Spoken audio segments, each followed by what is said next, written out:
Joining us tonight to discuss Mr. Trump's efforts to reverse the Obama foreign policy failures in North Korea specifically tonight, James Inhofe, senior member of the Armed Services Committee and a great American. Senator, great to have you with us. And on this historic occasion, your thoughts about President Trump already achieving if not impossible, the improbable, and that is a sit-down face-to-face with Kim Jong-un. Yeah, well, Lou, it's nice to be back with you. Yeah, I didn't have any doubt that he was going to pull this off. You know, I remember, by coincidence, Lou, I was in South Korea when this little exchange took place, and Kim Jong-un talked about "I have a button," and right. One thing is true. Back in November 28th, he demonstrated he could hit. He had the range to hit at an American city or state, right. And so he was actually using that. He said, "I have a button. I can do this." The response that came out of Trump was such a diversion of what we've been used to of the 8 years of Obama. When he looked right at him, he said, "Yeah, I got a button too. Mine works, yours doesn't, and I'll blow you off the face of this earth." That had an impact on that guy. Yeah. I mean, I mentioned I was in South Korea when that happened. It was a matter of just a few minutes after that he called down to South Korea and said, "I've changed my mind. We're going to send athletes down from North Korea to participate in the Winter Olympics." And then he said, made a gesture at that time. He wanted to sit down with South Korea and even with the new president over here.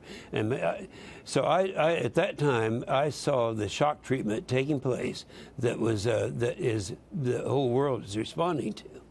And you, on that trip, I know, went to visit our troops in the DMZ, and that is now part of the discussion about the discussion, if not actually part of the negotiation. General Mattis being asked about it.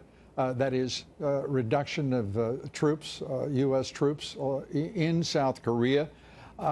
For a long time, Senator, and I'll say it straight up, I have thought that was an awful big ask and probably an ask that we should never have responded to keep that many troops in a highly vulnerable, to say the least, position along the DMZ to secure the peace.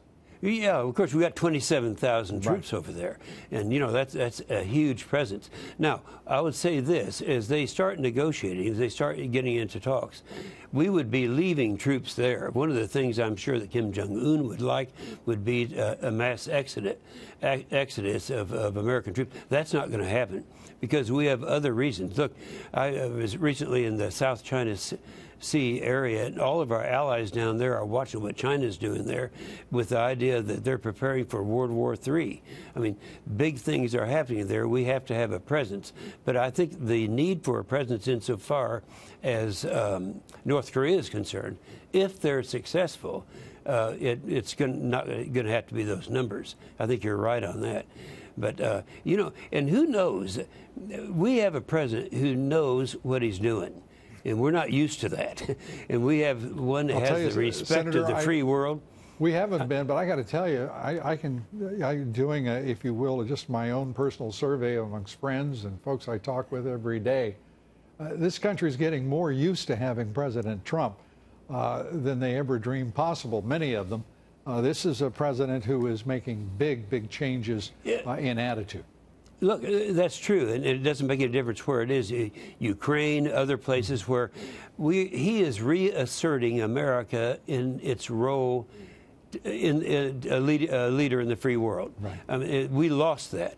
You know, look what happened down in Syria when they went ahead and crossed the red line and they had chemical weapons, and of course Obama did nothing after all of his threats.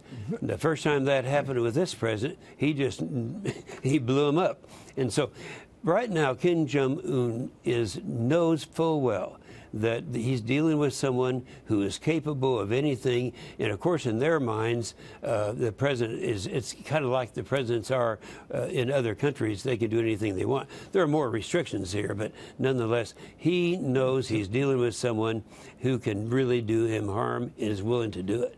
And is willing to sit down and talk about a long-lasting peace so long as there is verifiable denuclearization. Senator James Inhofe, great to have you with us. Great to see you. Thanks for being here. Good to talk to you.